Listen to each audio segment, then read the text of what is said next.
හරි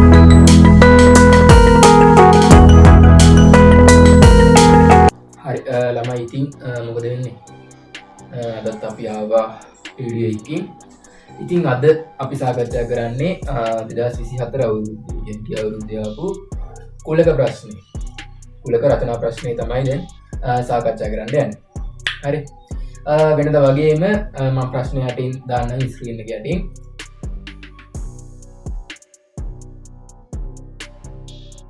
එක බලලා ප්‍රශ්නේ try කරලා ආත් එක්ක ගන්නට ඉන්වෝල්ව් වෙන්න. ප්‍රශ්නේ පටන් ගන්න කලින් කියන්න ඕනේ මම මෙතනදී කියන්නේ මේ past paper discussion වලදී අර මූලික තියරි කාරණා ඔයාලට දැන් අර පාඩම මුලදී ඉගෙන ගන්න දේවල් තියෙන්නේ. ඒවා ලොකුවට කියලා දෙන්න යන්නේ නැහැ. මොකද මේ past paper එකක් කරන්න අනිවාර්යෙන් තියරි cover කරන් ඉන්න ඕනේ. right. ඒ නිසා මම තියරි ලොකුවට සාකච්ඡා කරන්නේ නැහැ. මේ ප්‍රශ්නෙට අනුකූලව තියරි යන්තම් සාකච්ඡා කරනවා. අර ගැඹුරටම යන්නේ නැහැ. හරි. එහෙනම් අපි යමු දැන් ප්‍රශ්නෙට. ප්‍රශ්න තියෙනවා ළමයි බලන්න. එක්තරා වෙළඳසැලකට පැමිණි පාරිභෝගිකයන් 100 දෙනෙකු පිළිබඳ තොරතුරු සහිත අසම්පූර්ණ වෙන් රූපයක් මෙහි දැක්වේ. පාරිභෝගිකයන් කී දෙනෙක් වෙළඳසැලට ඇවිල්ලාද කියන්නේ? 100 දෙනෙක් නේ. පාරිභෝගිකයන් 100 දෙනෙක්. මෙතනින් පේන්නේ නැද්ද දන්නේ. right මෙතනින් දාන්න. පාරිභෝගිකයන් 100 දෙනෙක් වෙළඳසැලට ඇවිත්. හරි. අසම්පූර්ණ වෙන සටහනක් වෙන් රූප සටහන මේ දැක්වෙනවලු. ඊට පස්සේ කියනවා ඊට පස්සේ මේ සටහන අපිට දීලා තියෙනවා. ඊට පස්සේ තරුවක් දාලා තියෙනවා පාරිභෝගිකයෝ 40 දෙනෙක්. පාරිභෝගිකයන් 14 දෙනෙක් මාළු හෝ පරිප්පු හෝ බිත්තර හෝ මිලට නොගත්ත. ඒ කියන්නේ මාළු අරගෙනත් නැහැ, පරිප්පු අරගෙනත් නැහැ, බිත්තර අරගෙනත් නැහැ. කී දෙනෙක්ද? 14 දෙනෙක්. ඒ කියන්නේ මේ රවුන්ඩ් තුනටම අදාළ නැති කට්ටියක් ඉන්නවා. ඒ කට්ටිය අපි මේ හරියෙන් දාගමු. කීයද? 14යි. හරි. ඊට පස්සේ කියනවා පාරිභෝගිකයෝ 60 දෙනෙක් මොනවද මිලදී ගන්නේ තියෙන්නේ? පරිප්පු මිලදී අරගෙනලු. පරිප්පු සෙට් එක කොහෙද ඉන්නේ? පරිප්පු සෙට් එක කොහෙද ඉන්නේ? මේ රවුමේ නේද? මේ රවුම එතකොට කී දෙනෙක් ඉන්න ඕනේද? 60 දෙනෙක් නේ. ඒ 60 මම මේ හරියෙන් දාගන්නවා. හරි. ඒ 60 මම මේ හරියෙන් දාගත්තා. අපිට දීලා තියෙනවා මෙතනදී පරිප්පු මිලට ගත්ත අය කියලා වරහන් ඇතුලේ අඳුරු කළ කොලකේ කියලා. ඒ කියන්නේ මේ සෙට් එකනේ. ඒකේ රවුමේ ඉරේමන් 60යි කියලා දාගත්තා. හරි. ඊට පස්සේ දී ඇති රූපය ඔබේ පිළිතුරු පත්‍රයට පිටපත් කරගෙන සපයා ඇති තොරතුරු එහි ඇතුළත් කරන්නලු. හරිද? අපිට දීලා තියෙන්නේ සපයා ඇති තොරතුරු ඉදින් ලකුණු කරන්නේ 100යි 14යි 60යි තමයි ඔය ලකුණු කරන්න කියන්නේ අපිට. ඊට පස්සේ පළවෙනි රෝම ඉලක්කමින් අහනවා මාළු බිත්තර හා පරිප්පු වෙන භාණ්ඩ වර්ග තුනෙන් එක් වර්ගයක් පමණක් මිලටගත් පාරිභෝගිකයන් සංඛ්‍යාව කීයද? එක් වර්ගයක් පමණක්. ඒ කියන්නේ එක්ක මාළු විතරයි, නැත්තම් පරිප්පු විතරයි, නැත්තම් බිත්තර විතරයි. ඒ කියන්නේ එක් වර්ගයයි තමයි අරන් තියෙන්නේ. හරි. එක් වර්ගයක් පමණක් ගත්ත අය කොහෙද ඉන්නේ මෙතන? ඒක බලමු මුලින්. එක් වර්ගයක් පමණක්. මේ හරිය නේද තමයි? මේ සෙට් එකේ නේද? මෙතනයි මෙතනයි.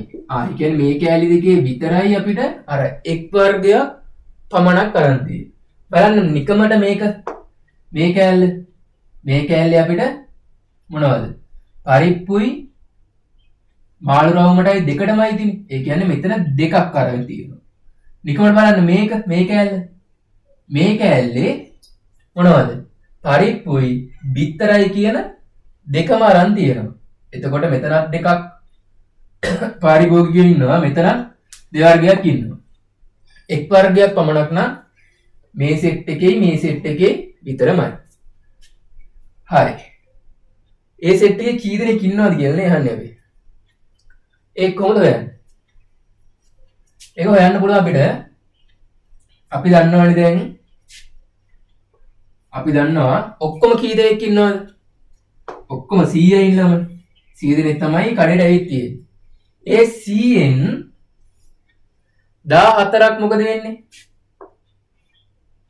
14ක් මොකද වෙන්නේ? 14ක් මුකුත් මරන්නේ නැහැ. එතකොට ඒ ටික අයින් වෙන්න ඕන. ආය මේ 60ත් අයින් වුණොත් අපිට මේ සෙට් දෙක එනවා නේද? 100න් 14ක් අයින් වුණා. 14ක් අයින් වුණා කියන්නේ අපිට එන ගාන තමයි මේ රවුන්ඩ් තුනේ ඔක්කොම ඉන්න ගාන. හරි.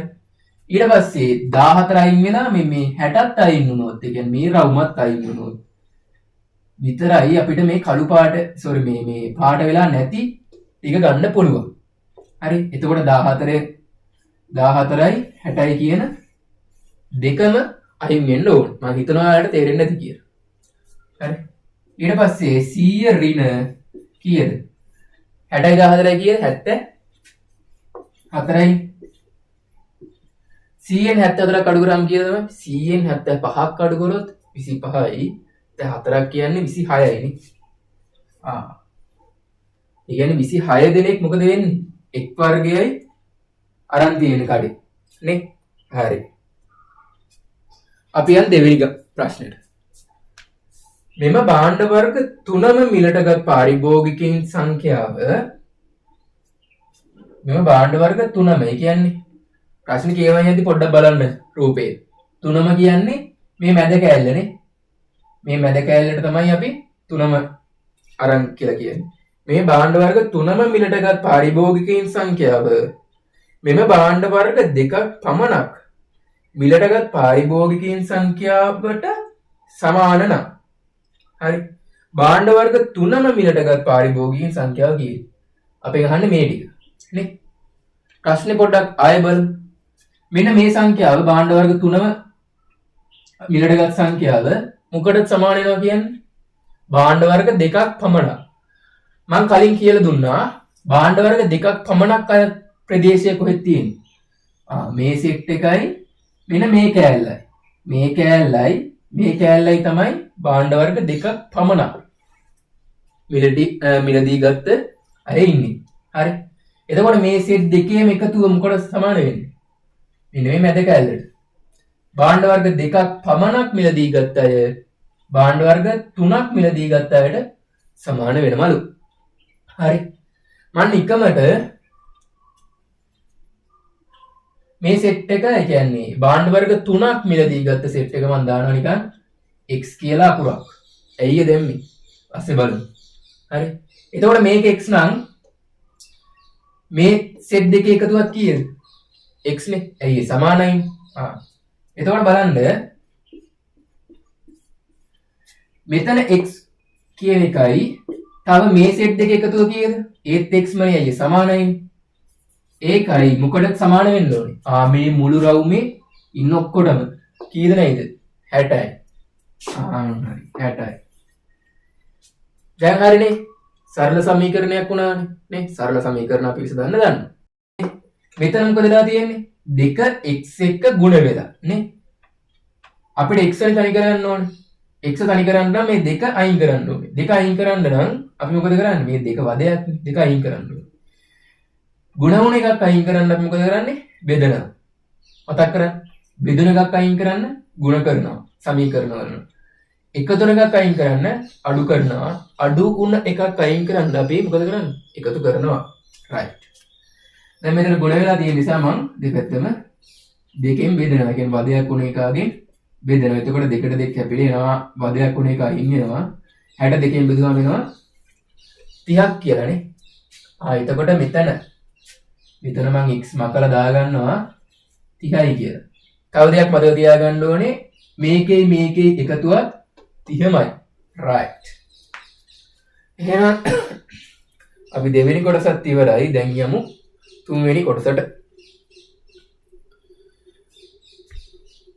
තුන්වෙනි කොටසේ අහනවා බිත්තර සහ පරිප්පු පමණක් මිලටගත් පාරිභෝගිකයින් සංඛ්‍යාව. බිත්තර හා පරිප්පු ඒ කියන්නේ මේ සෙට් එක කියන්නේ කතා වෙන්නේ. බිත්තර හා පරිප්පු පමණක් මිලටගත් පාරිභෝගිකයින් සංඛ්‍යාව මාළු සහ පරිප්පු. මාළු සහ පරිප්පු කියන්නේ මේ සෙට් එකනේ.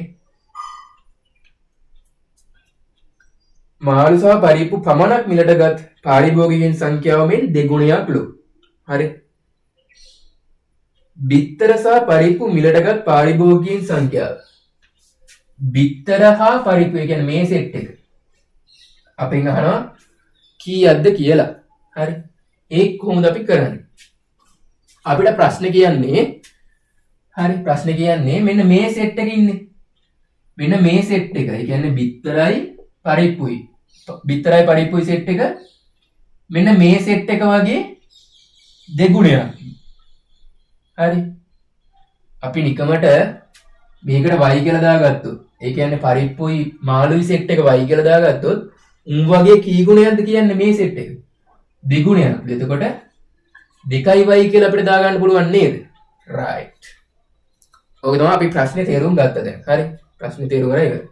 ඊට පස්සේ අපිට හොයන්න කියනවානේ මෙතන මොනවද? බිත්තර හා පරිප්පු. ඒ කියන්නේ මෙන්න මේ සෙට් එක හොයන්න කියනවානේ 2y කියන සෙට් එක නේ. ඒ සෙට් එක හොයන්න නම්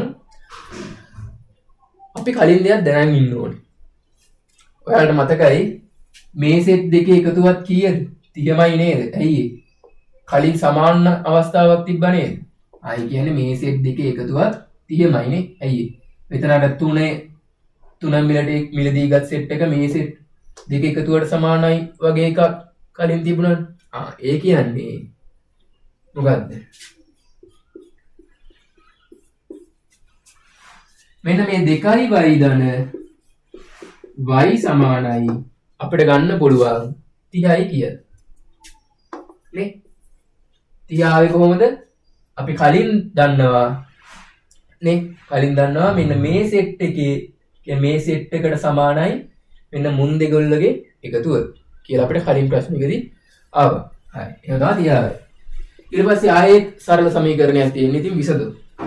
2y ධන y කීයද ළමයි? එකතු වුණාම 3y මෙතන එනවා 30යි.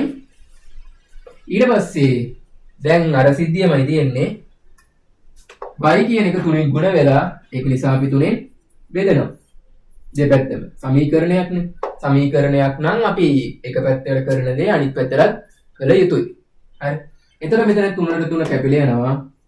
වදයක් වුණ එකයි ගුණා ඊට පස්සේ 3ේම එකයි 3ේම එකයි මෙතන 10ක් කියලා එනවා. හරි. y සමානයි 10යි. අපෙන් ප්‍රශ්නේ අහන්නේ මතක විදිහට අහලා තිබෙ මේක. බලමු ආයේ. බිත්තර සහ පරිප්පු. ඔව්. බිත්තර හා පරිප්පු. ඒ කියන්නේ මෙන්න මේ සෙට් එක. එතකොට අපෙන් අහන්නේ y නෙමෙයි 2y නේ. එතකොට 2y වෙනවා. එම නිසා 2y කියලා දාන්න ඕනේ. මොනවද? බිත්තර හා පරිප්පු කියලා ලියලා මම කෙටියෙන් ලියන්න ඔයාලා ලියන්නේ. බිත්තර හා පරිප්පු මිලදීගත් සංඛ්‍යාව කියලා ලියන්න. හරි. එතකොට එන්නේ y නෙමෙයි 2y. right. එතකොට y ට අපිට දාන්න පුළුවන් කීයද? y දන්නවා 10යි කියලා. එතකොට ඔක්කොම එනවා 20ක් කියලා. හරි. එතකොට මේකත් මකල මන් දා ගන්නවා දැන් 20යි කියලා. මෙතන y කීයද? අපිට y ආවා 10යි. හරි. කුලක ගානේ අන්තිම වෙද්දි ළමයි තේරෙනවා අපිට මේ අර ඒ කියන්නේ හැම කොටසම මොකක් හරි සංඛ්‍යාවකින් පිරවිලා තියෙනවා. ඒක තමයි අර කුලක ගාන හදයි යද්දි අර නිකන් චිල් එකක් තියෙනවා. මේක හොයාගෙනත් ඉවරයි. මේ කොටසත් හේවුණා. අපිට අන්තිම වෙද්දි කොටස් ඔක්කොම මේ කියන්නේ මෙතන කොටස් 5ක් 6ක් තිබුණොත් ඒ 5 6ෙම අපිට අර මොකක් හරි සංඛ්‍යාවක් ඒ කොටසට අදාළව එනවා. හරි. හරි ළමයි එහෙනම් අපි ගානේ අන්තිම කොටසට ඒ කියන්නේ 4 වෙනි කොටසට යමු. බලන්න. මාළු මිලටගත් පාරිභෝගිකයින් සංඛ්‍යාව 52යිලු. ඒ කියන්නේ මාළු සෙට් එක කීයද කියන්නේ? 52යිලු. මෙතනින් දැම්මොත් පේන්නේ නේද? පේනවා. හරි. 52යිලු පාරිභෝගික සංඛ්‍යාව 52ක් නම් බිත්තර පමණක් මිලටගත් පාරිභෝගික සංඛ්‍යාව කීයද? බිත්තර පමණක්. අපි ඉස්සෙල්ලා මේ කොටස හොයාගමු. මොන කෑල්ලද බිත්තර පමණක් කියන්නේ කියලා. බිත්තර පමණක්. මෙන්න මේ කෑල්ල නේද ළමයි. මේ කෑල්ල නේද බිත්තර පමණක් කියන්නේ. නේ? ඒ කෑල්ල තමයි අපේ අහන්නේ දැන්. right. ඒක කොහොමද හොයන්නේ? බලමු. මේ ඔක්කොම අපි හතරවෙනි එකනේ කරන්නේ. ඔක්කොම ඉන්නවා කීයද ළමයි? 100 දෙනෙක් ඉන්නවනේ නේ. පාරිභෝගිකයන් ඔක්කොම 100යි. ඒ 100න් 14ක් අයින් වුණාම අපිට මොකද්ද? මේ සෙට් එකේ ඒ කියන්නේ මේ රවුන්ඩ් තුනේම ඉන්න සෙට් එක ආවා නේ. ඒ 14න් හිතන්න මේ 52ත් අයින් කරනවා. ඒ කියන්නේ මේ 52ට අදාළ රවුමත් අයින් කරනවා. හරි. ඒකත් අයින් කරලා ඒක අයින් කරාම අපිට ඉතිරි වෙනවා මෙන්න මේ කෑල්ලනේ. මෙන්න මේ කෑල්ල ඉතිරි වෙනවා 52 රවුම අයින් කරපුවාම. හරි. දැන් අපිට ඉතිරලා තියෙන්නේ මෙන්න මේ කෑල්ල. ඒ කෑල්ලෙනුත් මෙන්න මේ 20 කියන කෑල්ලත් අයින් කරනවා. හරි. අන්න එතකොට එනවා අපිට මෙන්න මේ බිත්තර පමණක් කියන කෑල්ල. කෝකෝ ආය කරමු. 100යි නේ දැන් පාරිභෝගික සංඛ්‍යාව 100යි. 100න් අයින් කරාම 14ක්. හරි. 14ක් අයින් කරපුවාම අපිට මේ රවුන්ඩ් සෙට් එකේම ඉන්න මුළු ගාන එනවා. හරි. ඊට පස්සේ ඒ රවුන්ඩ් සෙට් එකෙන් මෙන්න මේ 52 කියන රවුම 52 කියන රවුම අයින් කරපුවාම අපිට ඉතිරි වෙන්නේ මෙන්න මේ කෑල්ලනේ නේ. 52 කියන රවුම අයින් කරාම අපිට ඉතිරි වෙන්නේ මෙන්න මේ කෑල්ල. හරි. ඒ කෑල්ලෙනුත් අපිට ඉතිරි කෑල්ලෙනුත් මෙන්න මේ 20 කියන කෑල්ල අයින් කරනවා. හරි. අන්න එතකොට එනවා අපිට මෙන්න මේ බිත්තර පමණක් කියන කෑල්ල. හරි. දැන් 100න් ඉතින් කෑලි අයින් කර කර යනවා. මොනවද අයින් වෙන කෑලි? ඉස්සෙල්ලම අයින් වුණා 14ක්. ඊට පස්සේ අයින් වුණා මෙන්න මේ 52 කියන රවුම. ඊට පස්සේ අයින් වුණා මෙන්න මේ 20 කියන කෑල්ල. එතකොට කීයක් කියනවද ළමයි? 100 ඍණ 14යි 52යි 20යි එකතු කරාම කීයද? 4යි 2යි 6යි. 6යි බිංදුවයි 6යි. 1යි 5යි 6යි. 6යි 2යි 8යි. 86යි. නේ? 100න් 86ක් අඩු කරාම කීයද? 100න් 80ක් අඩු කරොත් 20යි. 20න් තව 6ක් අඩු කරොත් 14ක් කියලා එනවා. එතකොට මේ සෙට් එකත් 14ක් කියලා අපිට ගන්න පුළුවන්. හරි. ඉතින් ඔහොම තමයි කුලක් ගාන ඉවර වුනේ. හරි. මම හිතනවා ගාන තේරෙන්න ඇති කියලා. හරි. තේරුණා නම් අනිවාර්යෙන් වීඩියෝ එක යටින් කමෙන්ට් එකක් දාන්න. එහෙනම් අපි තව ගානකින් ඊළඟ දවසේ හම්බෙමු. එතකන් ජය වේවා.